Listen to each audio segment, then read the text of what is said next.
Hello learners, बहुत ही search करने के बाद मेरे को एक बहुत बहुत बहुत इम्पोर्टेंट क्वेश्चन मिला है आपके 2024 एग्ज़ाम के लिए हिस्ट्री का। यदि आप वेस्ट बंगाल बोर्ड क्लास 12 के स्टूडेंट है तो ये क्वेश्चन आपके लिए काफ़ी इंपॉर्टेंट है। पूरे प्रूफ के साथ बताऊंगा मैं। यदि आप पीडीएफ चाहते हैं तो हमारे इस वीडियो के डिस्क्रिप्शन में हमारे व्हाट्सअप नंबर दिया हुआ है, वहाँ से जाकर आप मेरे से कनेक्ट हो सकते हैं। आपको वहीं पे पीडीएफ प्रोवाइड किया जाएगा।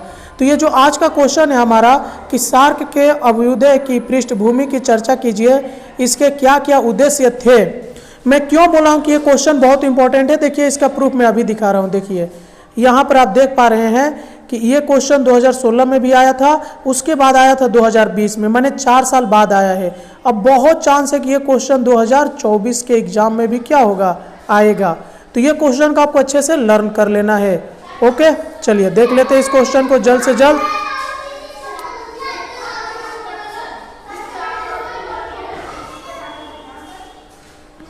कि सार्क के अभ्युदय की पृष्ठभूमि की चर्चा कीजिए, इसके क्या क्या उद्देश्य थे। तो दक्षेस की पृष्ठभूमि, ये माने वही सार्क, दक्षिण एशियाई क्षेत्रीय सहयोग संघ 7 देशों का एक संगठन है। ये 7 ही देश दक्षिण एशिया में स्थित है। नेपाल, भूटान, भारत, मालदीव, बांग्लादेश, पाकिस्तान तथा श्रीलंका के लोगों के कल्याण के लिए दक्षिण सामाजिक, सांस्कृतिक तथा वैज्ञानिक सभी क्षेत्रों में सक्रिय सामंजस्य एवं सहयोग के लिए दक्षेस की स्थापना 8 दिसंबर 1985 को किया गया। यानी सार्क की स्थापना हुई थी 1985 में। ये 7 देश अपने सामान्य हितों की पूर्ति के लिए एक दूसरे के सहयोग देने को प्रेरित हुए थे। इस प्रकार के संघ की स्थापना का सुझाव सबसे पहले नेपाल के राजा वीरेंद्र ने किया था। 2007 ईस्वी में अफगानिस्तान भी इस संघ का सदस्य बन चुका था, अतः अब यह 8 देशों का संघ है। आगे देखिए, तत्कालीन बांग्लादेश के राष्ट्रपति जियाउर रहमान ने भी इस बात पर बल दिया था कि दक्षिण एशिया के राज्य में सहयोग पैदा करने के लिए दक्षिण एशियाई राज्यों का एक संघ गठित किया जाए। सहयोग की आवश्यकता को ध्यान में रखते हुए 7 देशों में मई 1980 में विचार विमर्श हुआ। अप्रैल 1981 में कोलंबो में 7 देशों की बैठक हुई। नवंबर 1981 में काठमांडू में और 1982 में इस्लामाबाद में, मार्च 1983 में ढाका में तथा जुलाई 1983 में नई दिल्ली में 7 देशों के विदेश सचिवों की बैठक हुई। इन बैठकों के बाद एक घोषणा पत्र स्वीकार किया गया जिसमें सभी देशों के विदेश मंत्रियों ने भाग लिया।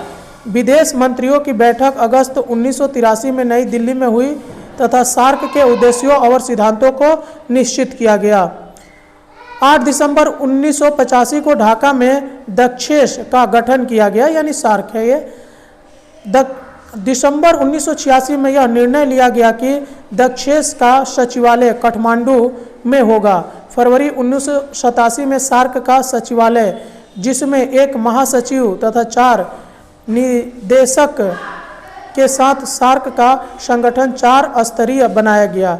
निम्न स्तर पर तकनीकी समिति, दूसरे स्तर पर विदेश सचिवों की स्थापना समिति, तीसरे स्तर पर विदेश मंत्रियों की समिति तथा सबसे ऊपर चौथे स्थान पर शिखर सम्मेलन रखा गया।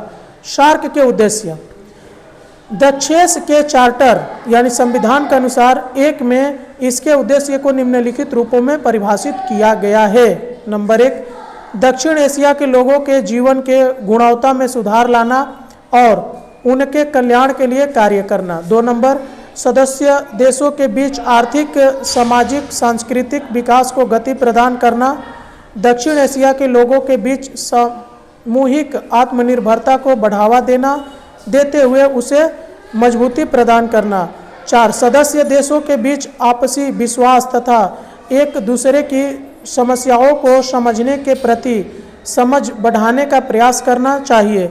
समान लक्ष्य और उद्देश्य के साथ अंतर्राष्ट्रीय और क्षेत्रीय संगठनों के साथ सहयोग करना।